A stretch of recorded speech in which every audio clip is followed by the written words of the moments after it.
Thank you for tuning into the GSMC Soccer Podcast brought to you by the GSMC Sport Network. We have a great show for you today. We will be covering Ederson being out for the rest of the season with a fractured eye socket, N'Golo Kante being back in the France squad for the Summer Euros, Germany leaving out Matt Hummels from the Euro 2024 squad, Jesse Marsch believing he was not treated well in being a candidate for the USMNT job. And make sure you stick around for the end of the show where I'll be giving you my thoughts on some of the biggest storylines from the Premier League final weekend. Before we start, I'd like to ask you to like and follow the show. Also, we get a number of questions from viewers that come into the show. So to ensure that your questions get read on air, please use the tips and donations link at gsmcpodcast.net with your questions. This puts your questions at the top of the list so that I can see it and really helps grow the show.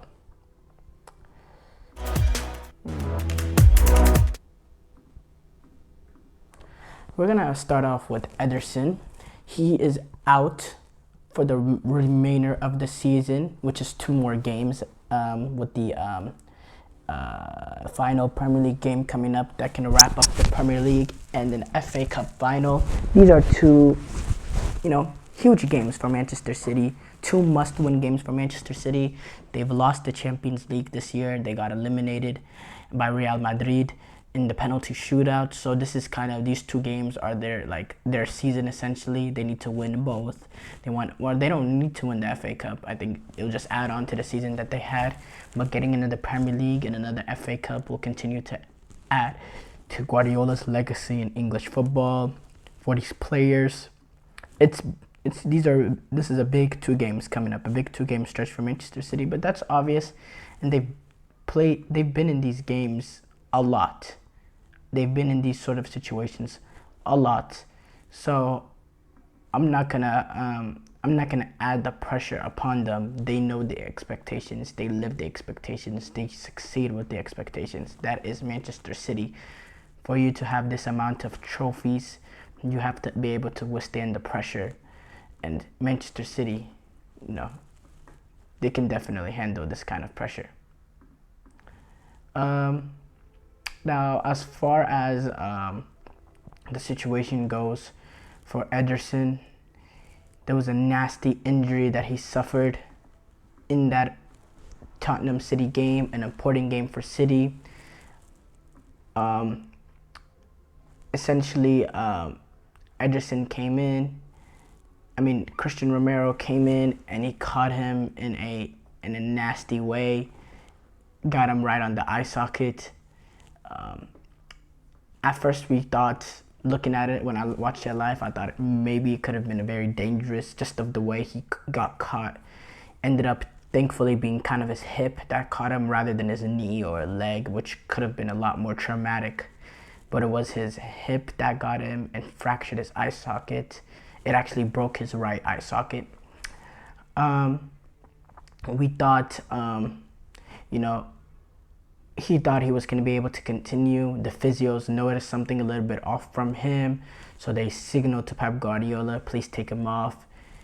Pep Guardiola immediately, no hesitation, told Ortega to warm up. Get ready, you're going to go in.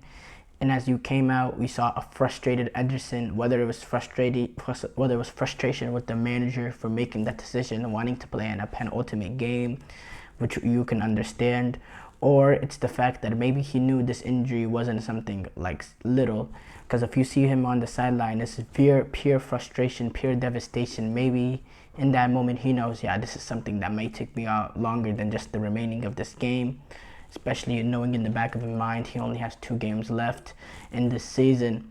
Now, whether or not he'll be fit and firing for Brazil at this Copa America, that'll be a whole different question. And if you remember, I don't know if Durviel Jr. is going to do something similar, but whenever it was at the last Copa America,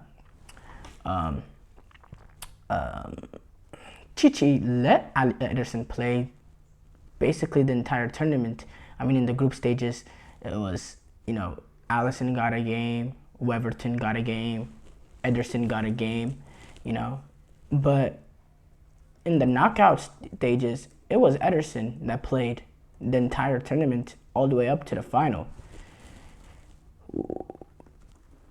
So is that gonna happen again in this, in this next Copa America? The chances of that happening are slighter, just because of the fact that, Ederson, Dorviel Jr., he's coming in, he's trying to make a difference. Brazil, they can't play around this Copa America. They need to revamp the sort of negative energy that's been surrounding Brazil throughout the World Cup qualifiers. And yeah, maybe he's thinking about the Copa America. That's another opportunity for him to play for his country, one of the few opportunities, just because of how good Alisson is. Maybe that was the reason for his frustration. But when you look at it but when you look at the injury that happened, was it a dirty play by Christian Romero? Now, Christian Romero, he's always been somebody who plays on the edge, a very scrappy player. Maybe dirty is a little too far to go, but it's someone that was really, especially when you consider the modern day player, the modern day players, there's not many like Christian Romero, but when you consider the modern day players, he's somebody that's not afraid to put a leg in, he's willing to put a foot in, and he's willing to play in between the lines of whether it is unnecessary or not. Now, would I call it dirty? No, I wouldn't say it's necessarily dirty, but I definitely think that it was unnecessary and avoidable. You can see by the time Christian Romero does have a little bit of enough time, by the time Ederson gets on the head of the ball, to back off just a little bit. Obviously, the momentum is taking him, but it's definitely not a dirty play. But let's go back to City here. Now, it's very, I wouldn't say big injury for City, but this is something that people definitely need to think about entering these final two games. Because Ortega, he's coming number one. He's had a very, very good season. He's a brilliant stopper. Guardiola said after that game, he's one of the best one-on-one goalkeepers I've ever seen. That's a heavy statement to come from a manager that's managed the likes of Victor Valdez, Manuel Neuer. It goes on and on. I mean, Pep Guardiola has managed some brilliant goalkeeper. And what he said about Ortega really shows the caliber of player that Stefan Ortega is. And this also shows the importance of having a good backup goalkeeper. Because you need someone that can come in and make a difference for you in these must-win games. And if they didn't have a solid one, like if you're going back to a few years ago where they had Zach Steffen as their number 2 goalkeeper, if I was a Manchester City fan, I'd be very, very concerned entering these last 2 games. But with a guy like Ortega, I don't think the concern is as big. I mean, he came in the Tottenham game, and he essentially saves the Premier League for Manchester City with the 2 saves that he made. One on Dejan Kulusevski, just making himself as big as possible. And then the other one is a one-on-one chance going up against Son. And people don't talk about this, but the composure he had from goalkeeper at that goalkeeper position. Nobody talks about composure from a goalkeeper position, but the composure he had in that situation one-on-one, to be patient, to not fall for anything. There's a lot of keepers that could just come out like a headless chicken and easily get rounded. We've seen Son do that to many goalkeepers, many goalkeepers. And to have the courage and the conviction to say, to eye Son, to read his body movements, read his hips, and make that save, for me, phenomenal save. And he's just been a very good goalkeeper just in general throughout the season. So I don't think the injury is that big when you look at it from a Manchester City perspective. Now, obviously, the pressure is on Stefan Ortega. You're playing for an FA Cup title. You're playing for the Premier League. Not saying there was no pressure in coming off the bench against Tottenham, but that's a little bit different. You know, you in a split second moment you're getting on the pitch. You don't on the pitch.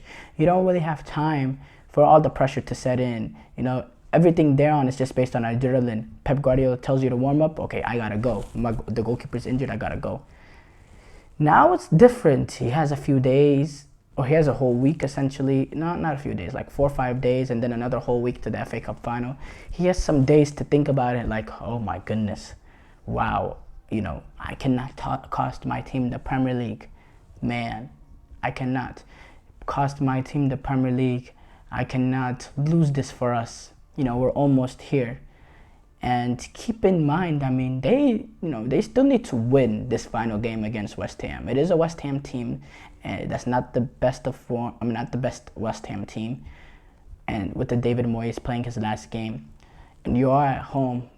You know, a draw is not enough. They have to come out and win this game, because Arsenal is only 2 points behind them. So if they only get 1 point and Arsenal win, no matter by how many goals Arsenal win, they'll have the goal differential tiebreaker over them. That will send Arsenal as Premier League champions.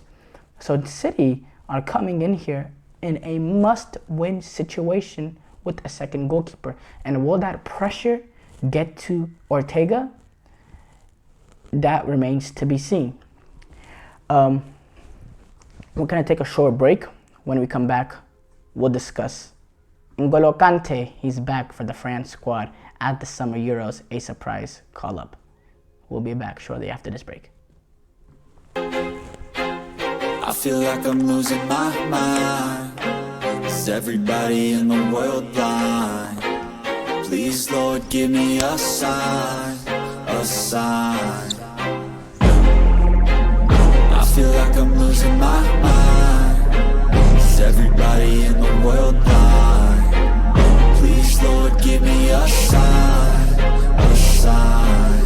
I wanna be the greatest. Everybody on the fake shit. I look around and feel like everybody is the fakest. I make this every day and I'm impatient, hoping one day I blow up from the basement. Statement, the top is so vacant. I don't hear shit that I think is amazing. Waiting for my day when I'm playing sold out shows for 1,000 faces. Hey, give me that crown, get in my way and to be put down. It ain't your place, all this my town. If I want that shit, then I'll get it right now.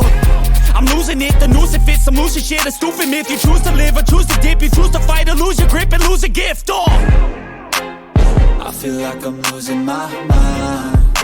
Is everybody in the world blind? Please, Lord, give me a sign, a sign. I feel like I'm losing my mind. Is everybody in the world blind?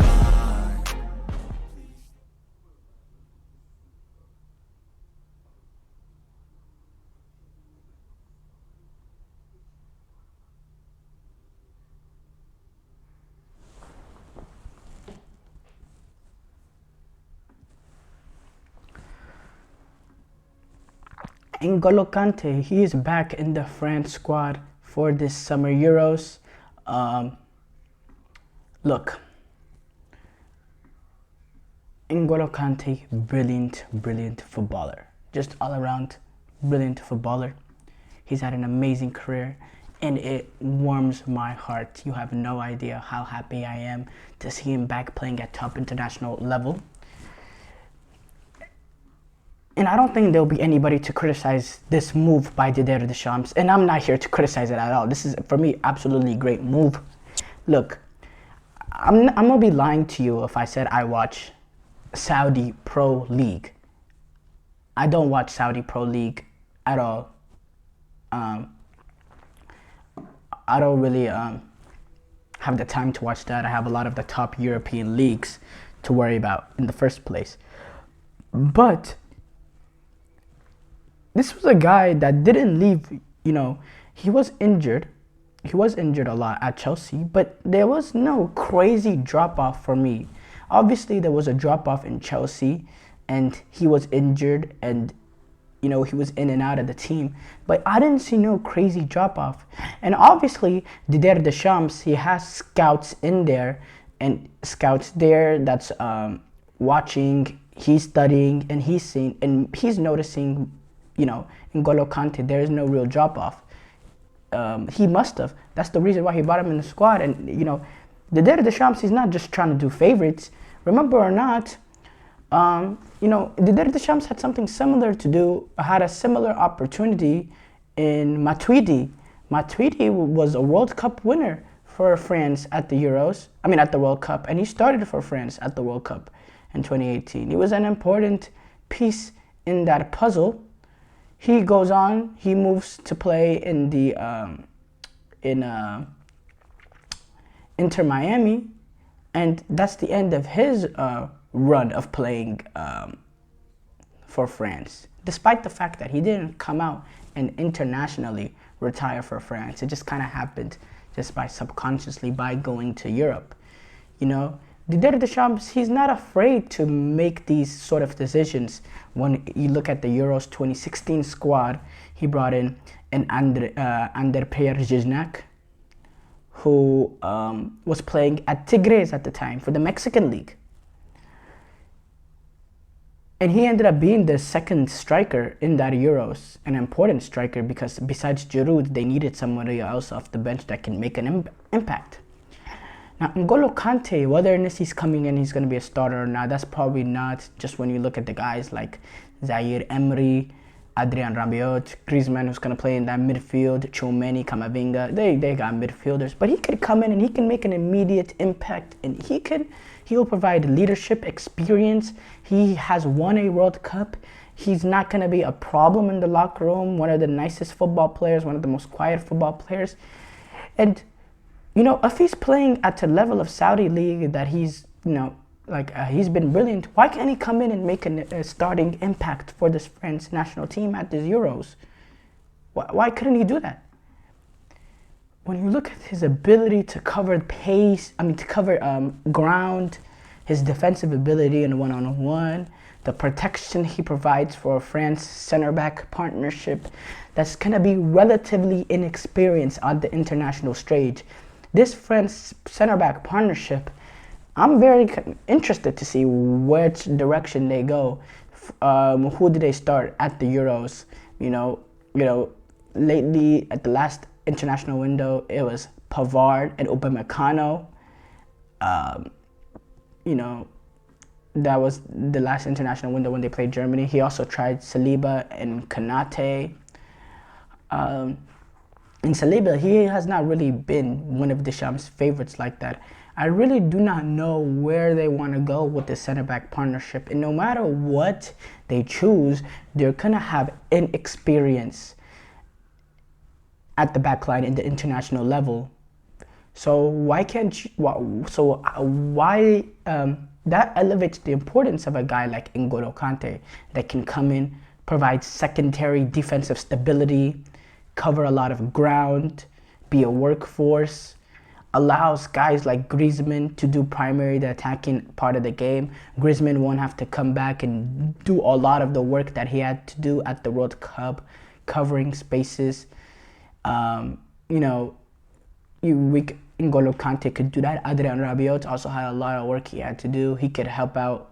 He could help him out too. I think a midfield three of Kante, Rabiot, and Griezmann is pretty likely. I could see Kante coming in. Now, Kante, more likely than not, he's going to come in as a squad player. But to think that he has no chance to starting, I think is pretty irresponsible, in my opinion. I'll go that far. I think if you're thinking, oh, this is just going to be another squad player, I think it's very irresponsible. N'Golo Kante is a talented football player, and there wasn't no real drop-off. Now, obviously, I'm not going to lie to you. I have not watched him play much at Saudi League, if at all. But, the France Football Federation, the Deschamps, the scouts, all that, they got people watching. And if there was thoughts of a significant drop-off in the performance of N'Golo Kante, he will not be in the squad. He will not be in the squad. They don't give, even though 26 people is higher than what it is normal, they don't give out, squad opportunities. Now, he hasn't been in the France squad for 2 years. He's 33 years old, which is not crazy old. But I like this move a lot. He was an integral part of the team that won the 2018 World Cup. I like this move a lot. This is not the only, player that they announced, the France squad. This was the main thing from the France squad. They actually announced a 25-man squad for the Euros. They didn't announce the full 24. You got some, notable absences like Nkunku, who hasn't played much this season, and Olise, who has had a pretty relative good season. It's looking like Olympics is the more likely destination for him. But as far as the French squad, Areola from West Ham, Mike Maignan from AC Milan, Bryce Samba from Lens made the goalkeeper position, Jonathan Klaus from Marseille, Theo Hernandez from AC Milan, Ibrahim Konate from Liverpool, Jules Koundé from Barcelona, Ferland Mendy, who also makes a return from a long time from Real Madrid, Benjamin Pavard, Inter Milan, William Saliba, Arsenal, first international tournament for him, and then Dayot Upamecano for Bayern, Edouard Camavinga for Real Madrid, Youssouf Fofana from Monaco, who's had a very good season, good young player, Antoine Griezmann from Atletico Madrid, just coming off a hat-trick a few days ago, N'Golo Kante from Al Ittihad, Adrien Rabiot from Juventus, Aurelien Tchouameni from Real Madrid, Warren Zaire-Emery from PSG. And then the forwards, Bradley Barcola gets his first call-up for the French national team from PSG, Kingsley Coman from Bayern, Ousmane Dembele from PSG, Olivier Giroud from AC Milan, Randal Colomwani from PSG, Kylian Mbappe from PSG, and Marcos Thuram from Inter Milan. So you see here, this squad does have talent. They always have talent. I'm interested to see at the forward position whether they go with an Olivier Giroud or Marcus Thuram, who gives you something a little bit else, two different dynamics of players who they like to go. Both players that are, Olivier Giroud has the experience of being the number 9 for France, but Marcus Thuram has been having a very good season, a winning season at Inter Milan. But Bradley Barcola, got a talented player, pacey player, and the product is a little bit shaky, but he'll be a perfect guy, 20-30 minutes left to go, with the pace that he has, with his directness to go out a back line. Kingsley Coman provides that too. I think Ousmane Dembele, he's going to be in the squad, the starting lineup. I think the front three is going to be Ousmane Dembele, Mbappe, and it's between Giroud and Marcus Thuram. I think really that's the front three. I think Griezmann is going to stay in that midfield role. But my main thing is, as I spoke earlier, the center-back partnership. What are they going to do? Are they going to play a Pavard, who doesn't really play in a center-back in a back two? That's not his position. He can play in a back three as a center-back, but playing a center-back in a back four, that's not really his main strengths. He doesn't have the muscle on him to take on that load. He doesn't, maybe his positioning might be a little bit off in that. They lost against Germany when he was playing center back. I don't know if that's the right position for him. This is a Didier Deschamps. He loves him. He starts him all the time, no matter what it is at right back or center back. He loves himself. Some Benjamin Pavard.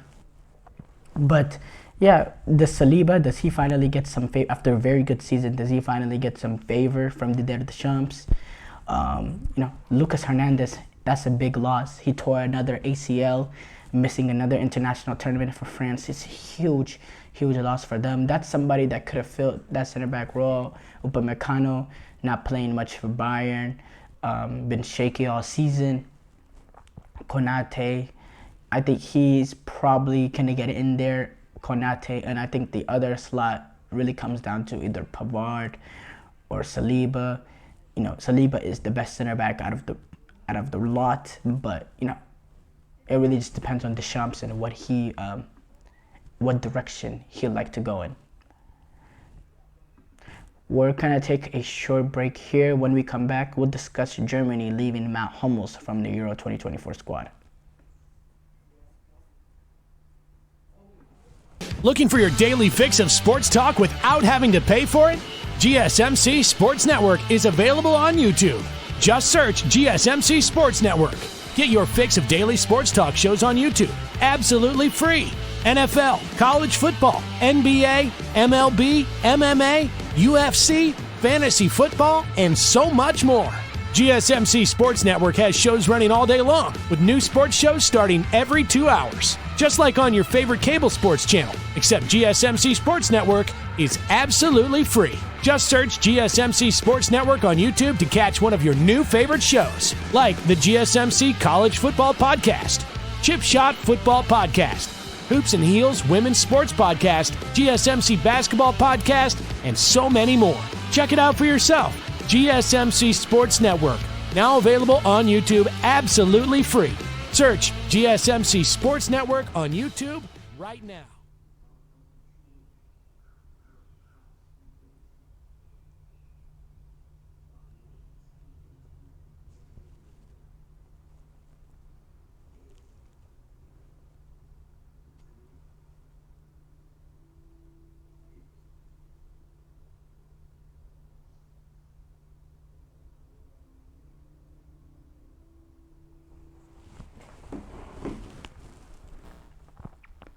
Before the break, we discussed N'Golo Kante being back in the French squad for the Summer Euros.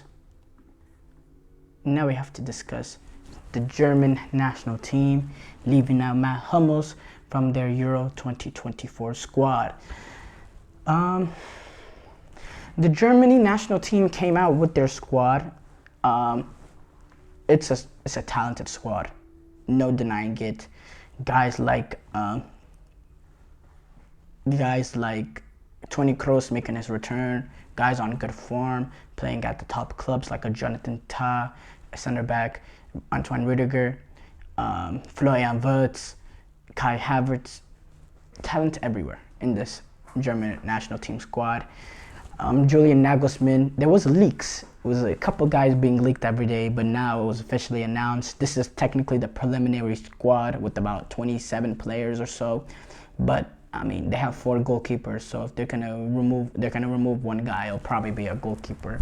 So the 4 goalkeepers brought to the squad was Manuel Neuer from Bayern, Alexander Nubel from Stuttgart, Marc-Andre ter Stegen from Barcelona, Olivier Brauman from Hoffenheim, Waldemar Anton Stuttgart, Benjamin Henrichs from Leipzig, Joshua Kimmich from Bayern Munich, Robin Kusch from Eintracht Frankfurt, Maximilian Mittelstadt from Stuttgart, and David Raum from Leipzig, Antonio Rudiger from Real Madrid, Nico Schlotterbeck from Borussia Dortmund, and Jonathan Tah from Bayer Leverkusen.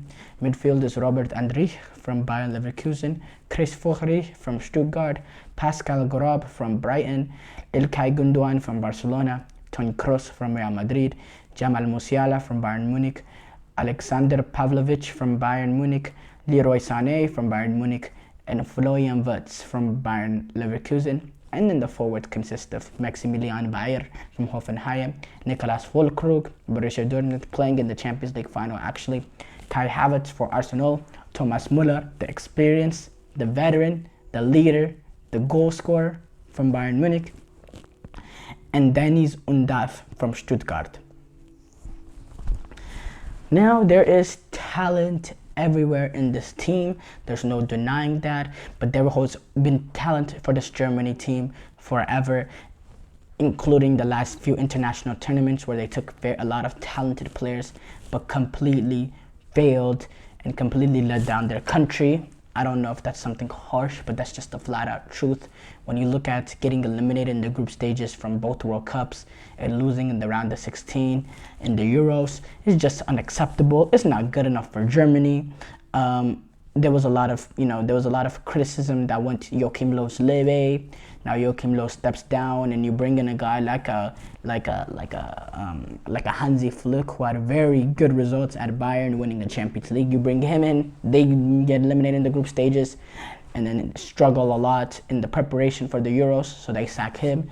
Now it's Julian Nagelsmann's turn, who also got off to a very shaky start as the German coach, but slowly starting to progress, and they had an excellent last international window, getting 2 wins against 2 top nations against France, in France, and against the Netherlands. But the main story, the main thing people want to talk about in the squad is Matt Hummels not being in there. Look, I don't like that move at all, in my opinion. Matt Hummels is a guy that's had a lot of experience as a German national team player. He's won a World Cup. And in my opinion, from what you've seen later down the stretch in this season, especially in the Champions League, he has been a brilliant defender, one-on-one, in transition, everything. He has been brilliant in my opinion, defending set pieces into the box, scoring set pieces like he did against PSG in that second leg. Being a leader in a Borussia Dortmund team, a young Borussia Dortmund team with not much experience. Him and Schlotterbeck, who also is in the squad, they've been important players for Germany. So not having experience like him in the squad, I don't think it's the best decision to make. I think he provides value in there. Now, Julian Nagelsmann, obviously, he knows his German squad more than everyone else. And he wants to stick with the regulars for Euros, which you can see why.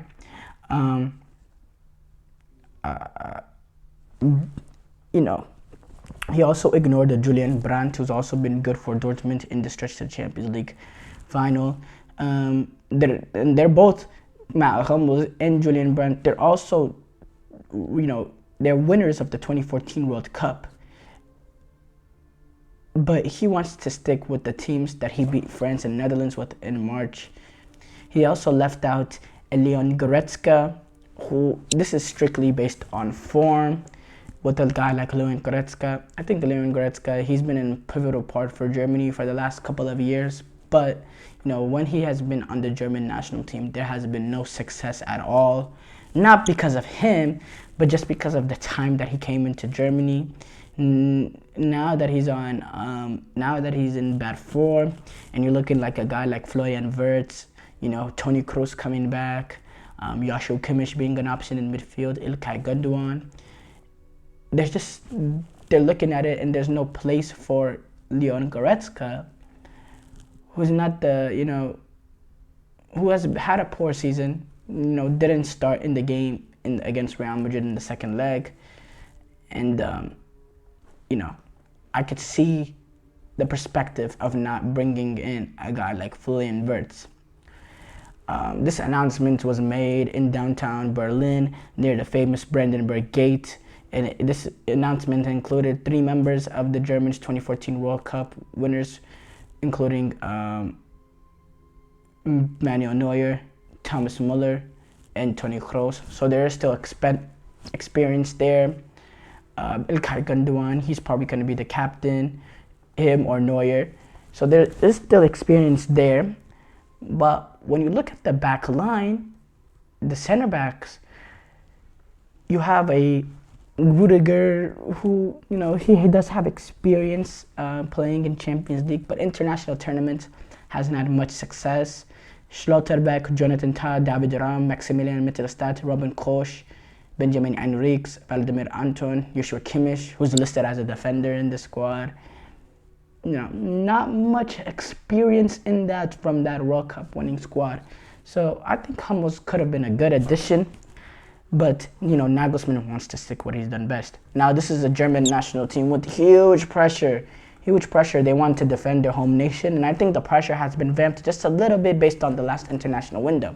Now, before that international window, I just think there was no pressure, and a lot of people were expecting a flame out. But when you beat the likes of France and the Netherlands, the positivity starts increasing. It's kind of like Brazil in their last international window. Despite having a horrible start to the World Cup qualifying campaign, when you have an international window like that, you start to bring fans a little bit more into it. You also play Ukraine and Greece, that allows you to, develop more chemistry, get the fans behind you even more, and they're going to need the support of the home nation. In the World Cup, the fans were very pessimistic, number one. They didn't like their chances at Germany. And the numbers weren't there. There was no energy from the German national team supporters because of a combination of the fact that it was in Qatar, Germany being a country that didn't support that politically, but also the fact that they didn't really believe in this team. They didn't believe in the players. You're starting to get a sense of that belief back, and they're going to need it at a home Euros. They play against Scotland, Hungary, Switzerland. That is their group. Scotland, Hungary, Switzerland. Now, in a nutshell, that looks like a winnable group because there is no teams in that group with the talent level of Germany. But these are three good teams that they're against. Scotland, they had a very, very good Euro qualifying window. They're a very talented team. Not talented team, but they have talent in their team. They're very well managed, very well coached by Stevie Clark. They have experience now. They played an international tournament in the Euro 2021 or 2020, but really was played in 2021. They were this close to making a World Cup following. They got eliminated in the playoffs. And they brilliantly, they defeated the likes of Spain through Euro qualifiers. So they have the quality, they have the manager. Hungary is also a team that has quality all over the pitch. Dominic Soboslai is their talisman. They're very, very coached by an Italian coach, Rossi. They did very well at the last Euros. They played Germany at the last Euros in Munich. They had an opportunity to get out of the group stages with a result, with a win. They were up 2-1 and they were playing very, very well in Munich, I might add you. And then a last minute, not last minute, but like 88th minute equalizer from Leon Goretzka sends Germany to the round of 16 and knocks out Hungary. Which it was kind of remarkable that Germany needed that just to reach the round of 16. Kind of shows the downside of form that they have been in recently in international competition. So this is going to be essential, absolutely essential for Germany to get off to a good start so they can have a good run at these Euros. We're going to take a short break. When we come back, we'll discuss Jesse Marsch and his comments on the U.S. men's national team candidacy.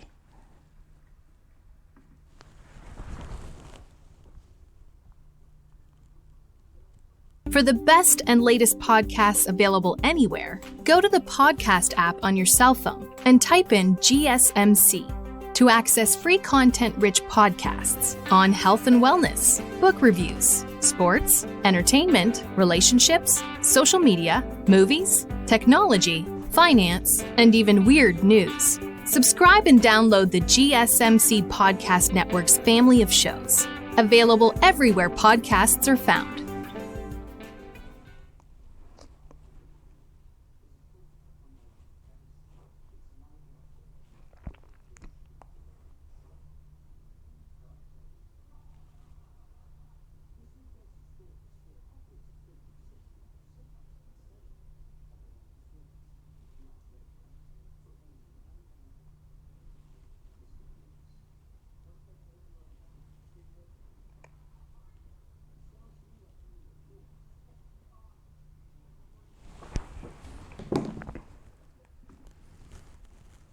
Before the break, we discussed Germany's squad for Euro 2024 and leaving my Hummels out.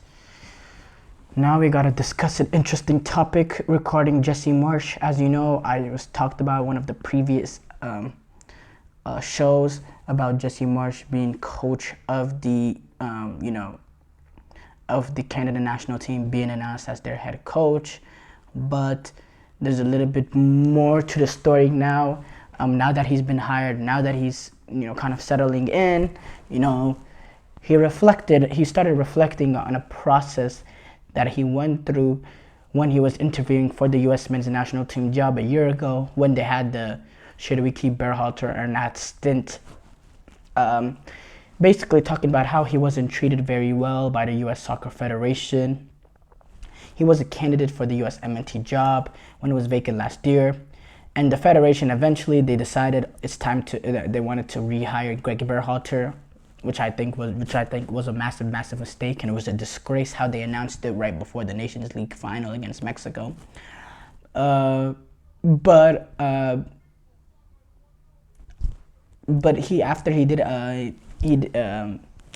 But he came out on a podcast or talking about the way he was mistreated. He said on one other network, obviously growing up in the US and contributed and playing for the national team, playing for the US national teams, coaching at the World Cup with the US national team. My respect for US soccer is big. He said this on one of the other networks, but I went through a process with them, right? And I'm not going to go into it, but I wasn't treated very well in the process. And so whatever, man, that's in the past now, and I'm fully focused. The minute it was done, I was like, okay, I'm moving forward, and I'm not going to figure out what's right for, I'm going to figure out what's right for me. And again, it motivated me again to find the right people. More, she really emphasized that the idea and people in place at the Canadian Soccer Association aligned with the ideas that he wanted for the job, which is why he ultimately said yes after going a very long time without this coaching role.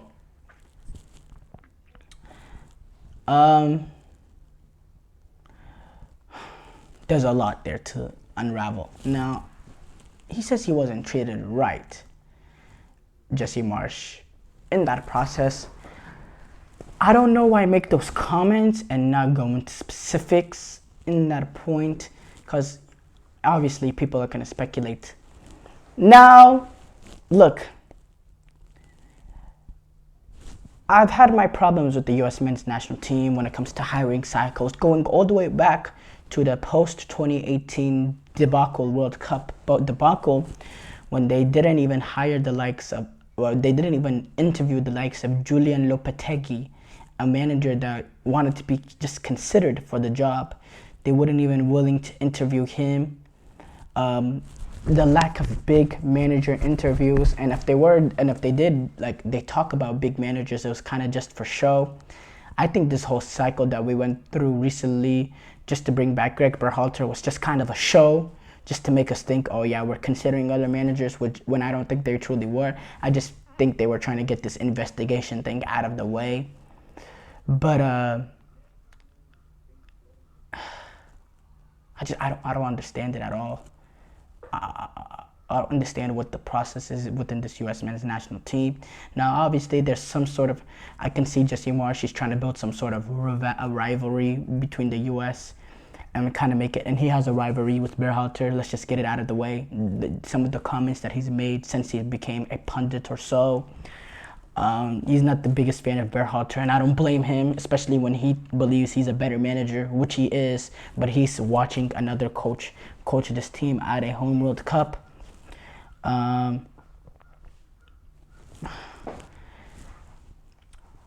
Greg Berhalter, when he was hired, his brother was in a high position in the U.S. Soccer Federation. So that is a fact. That's not an opinion. That's nothing. That is a fact. Now, I don't want to get into the politics of the U.S. Soccer Federation. I think there's a lot of issues with it, just in general. But I don't really want to go there right now. You know, it's not my time, nor it's my place to go there. But when you have managers that are not even being managers that came out and saying, quality managers like Julian Lopetegui that want an opportunity to interview and not given that right, or whenever you see it, and then on top of that you see a Jesse Marsch that comes in saying he wasn't treated well, you're finding an opportunity to criticize this federation that's missed a World Cup, that's brought back an incompetent coach after proving his incompetence. And by the way, this has nothing to do, before people will say, this has nothing to do with the Reina situation, number one. That was a negative by the Reinas. They messed up that situation, horrible by them.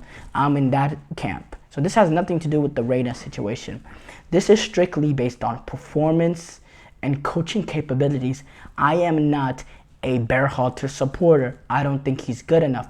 I don't think we have done, the U.S. men's national team has done anything to take the next level when you need to, when you have the caliber of players you have. When you get eliminated in the round of 16 by Netherlands, a Netherlands team, and a team that we shouldn't have beat, but that was the first time we played a team that, we shouldn't have beat. I think a brilliant manager gets you past in these games against teams that you shouldn't beat. When you look at a Bruce Arena, who is probably the best manager the U.S. men's national team has had ever, when you saw what he was able to do with the 2002 U.S. soccer team, a team much less talented than this, much less talented. They were able to defeat a Portugal. They drew against a South Korea that went on to make the semifinals in the World Cup. And then they beat an arch rival Mexico team, a Mexico team that's, that was talented. And then they outplayed a German national team in the quarterfinals and was whiskers away from taking it to extra time. And the bad call away from taking it to extra time. In a game that I thought the U.S. men's national team really played a much better game than Germany, but they couldn't get the goal while Michael Ballack was able to head it home. And that was also against the German national team that reached the World Cup final. So, I don't think Jesse Marsch has those capabilities. I mean, not Jesse Marsch. Greg Berhalter has those capabilities to make a team better than the sum of their parts. I don't think Greg Berhalter is there at that level. I think Jesse Marsch was closer to that than a guy like Greg Berhalter was. And the mistreated, talking about, I just think that's another sign that backs up my theory about this whole managerial search after the 2022 World Cup was kind of for show, just to allow the investigation to pass, and so that they can do what they wanted to do ultimately and hire him back again. The way that they announced it right before a Nations League final was also a disgrace in my opinion. They handled it like a badly ran organization handles something. They were kind of scared of the backdraw, the criticism of bringing him back, because the fans know, as much as people on the outside want to criticize the IQ of the typical U.S. soccer fan, the fans know Greg Berhalter is not good enough. Just like the typical English fan knows Gareth Southgate is not good enough, the U.S. men's national team fan knows that Greg Berhalter is not good enough. Just like the English men's national soccer fans know that Gareth Southgate is not good enough, the U.S. soccer fans know Greg Berhalter is not good enough to take us to a run in the 2026 World Cup, to win on a run and compete in this Copa America. And we'll see it. So it's a damning comment by Jesse Marsch. And I don't know why he didn't want to go into the specifics, but at the end of the day, that is his decision. And, it's kind of up to the U.S. Soccer Federation to kind of defend themselves from this comments, or to ignore it. They don't really need to defend themselves, but it is what it is. We're going to take a short break here, and in our last segment, we're going to discuss about some of the biggest storylines from the Premier League in the final weekend.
The biggest storylines from the Premier League final weekend. Now, look, we're gonna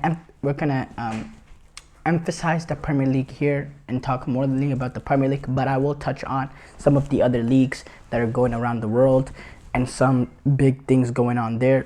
But the biggest one of all is what's going on with the information surrounding the Premier League.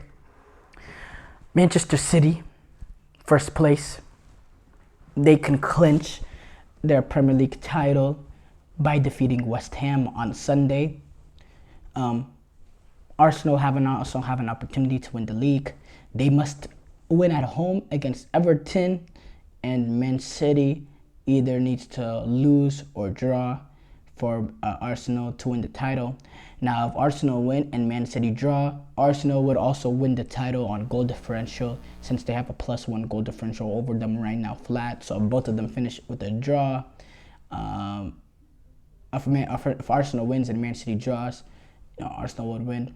But Arsenal, with anything less than either a win, so a draw or a loss, both will not be enough for them. So they must win against Everton and hope for a little bit of help. And it really comes down to that Aston Villa game a few weeks ago. But these are all the rest of the teams. Manchester City, Arsenal, Liverpool, Aston Villa, they're all confirmed into the Champions League. They'll all be participants in next year's Champions League. Liverpool, Man City, Arsenal, expected. Aston Villa, remarkable achievement for them. Remarkable achievement for Unai Emery, which I don't put past him, to take this Aston Villa team into the Champions League and to make not a run, but to show a good to make a good account for themselves. Unai Emery, he's a brilliant manager. He's a brilliant manager. His accomplishments at Sevilla, his accomplishments at Villarreal, you cannot underestimate the impact that he has made on the clubs that he has been at. Arsenal, he wasn't really able to take them to where they wanted to reach, but he's had his good moments at Arsenal. He had his good, and it was kind of like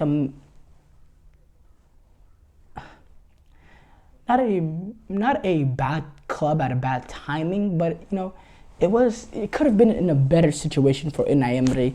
He had a lot of players that couldn't play the way he wanted to play, and he stuck to it, and it led to some mistakes early, and then the results started getting bad, confidence started getting bad, and it kind of fell apart in the Europa League final, and the start of that next season just didn't let out to be successful.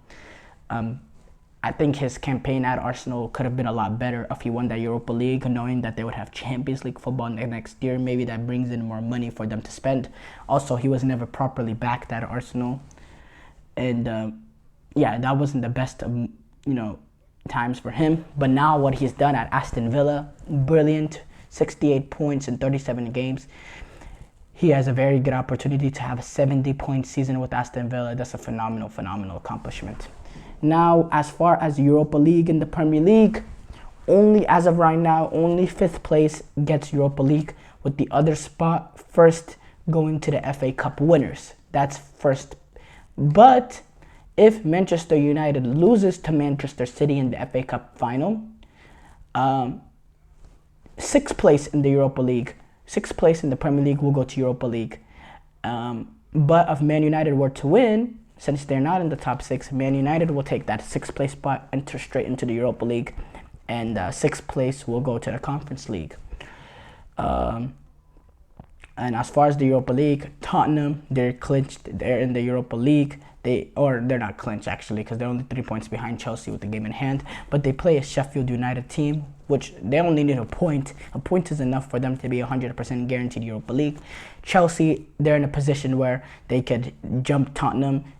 If Tottenham loses and they win, obviously that's very unlikely. They can get that automatically Europa League spot, but they're sitting pretty in 6th place, 3 points ahead of Newcastle United with a point. If they can manage just a draw, that'll be enough for them to secure that 6th place spot, which more than likely than not, as long as City take care of United in the FA Cup final, that will take them into the Europa League, which is very important for them, because they need a backup to reach the Champions League the following year, next year, if they're not able to reach top 4. I think it will be a very important achievement for Chelsea if they're able to secure Europa League football, especially from the start that they had this season.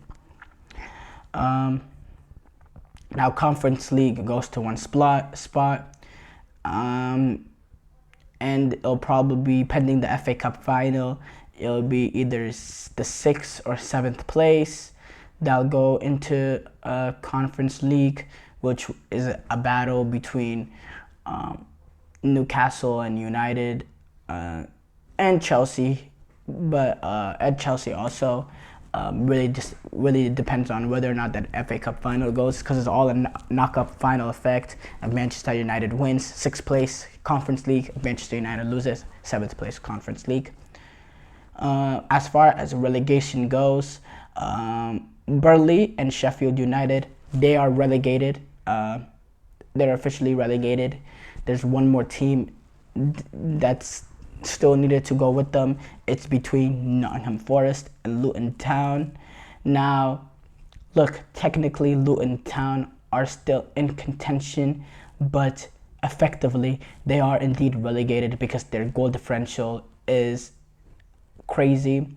Luton would have to beat Fulham, and Forest will have to lose to Burnley and between those two games, there's gonna need a goal differential swing of 12 goals. That's not gonna happen. So Nottingham Forest is safe, and Luton Town are not mathematically relegated on a technicality, but they are relegated, and they'll be joining Burnley and Sheffield United. Leicester City and Ipswich Town has actually been automatically promoted to the Premier League. Leicester City and Ipswich Town, and Leeds United, Southampton, West Bromwich Albion will compete in the playoffs for the other spot. Now, if you want to go into the other leagues, just go into touch them. Real Madrid, they have clinched La Liga. The 4 teams that are going to the Champions League next year in La Liga have also been confirmed. Real Madrid, Barcelona, Girona, Atletico Madrid, they've all been confirmed. Europa League, there's still 3 teams in contention with Athletic Club, Real Sociedad, Real Betis, but it really depends also. Athletic, they won the Copa del Rey, so they will be in the Europa League regardless of finishing position. But with that said, they're almost certain to finish in the top 6. So you know it's safe to say that the place for the cup moves over to the league, which is the 5th and 6th, which is 6th place that enter the Europa League. And the Conference League will be going to 7th there most likely. So it's either Real Sociedad or Betis. And to get in there, Villarreal, they're still mathematically in there with 51 points, but it'll take a miracle. Granada and Almeria, they've been relegated. There's 5 teams that are still in contention for that last relegation spot. Cadiz, unlucky, despite their back-to-back wins, they're still adrift. Because of victory from the teams that they're rivaling. They hosted Las Palmas on Sunday. They'll need to keep the battle alive. They'll be relegated with a defeat or a draw if Mallorca pick up points. Other games see Celta Vigo travel to already relegated Granada, and Rayo Vallecano go to Barcelona. Another thing with the Bundesliga, Bayern Leverkusen, they have 1 game to go to remain invincible within the Bundesliga, which will be a remarkable achievement, and they have already secured their first championship in their history. Now, if they can go on and win invincible in their first championship in their history, I mean this is a story that you're gonna go on and talk about for a very, very long time. I mean, the way we talk about the Arsenal Invincibles, this is a team that did it in the lesser league, but did it in more of a supreme fashion. When you look at all competitions, when you look at their German Cup and a Europa League away from winning a Europa League treble, but also an invincible season.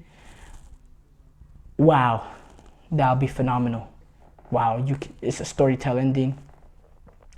The Bundesliga has sealed an extra place through European performance, which sends the 5th team into the Champions League.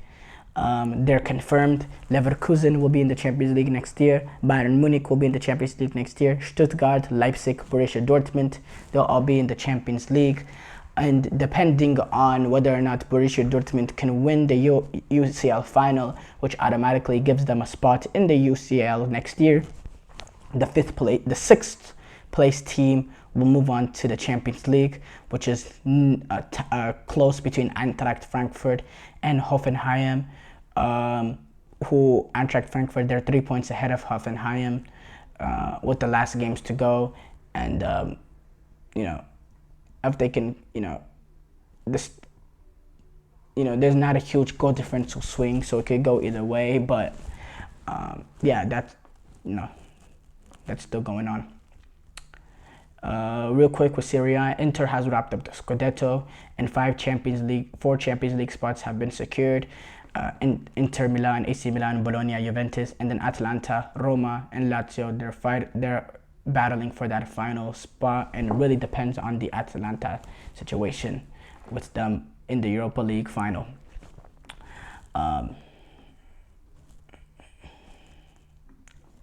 Well, yes, guys.